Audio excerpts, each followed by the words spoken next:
Dormi bêbada na beira da praia, eu me queimei de 3º grau. Eu não me arrependo de nada. Levei paulada no escuro sem saber. Como assim? Verdade. Eu, tipo, nem sei de quem que era. Ainda tava escuro, porque lá em Maldivas chega uma hora só dentro do seu quarto que fica iluminado. Mas eu não. É um bangalô que você tava. É, daí eu quero ficar, tipo, p***da no escuro. É mó top. É mó brisa assim de liberdade. Ah, que delícia. Só que eu tinha uma praia inteira pra mim. Aí eu saía pelada ali, né? Mas daí teve um dia que não tinha uma pessoa ali. Só que tava escuro e eu nem vi quem era. E aí, Vral. É. Não, calma aí. Vral o quê?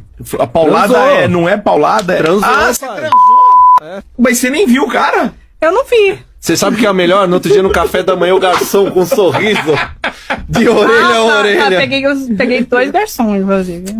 Tava com sorriso mesmo. Eu peguei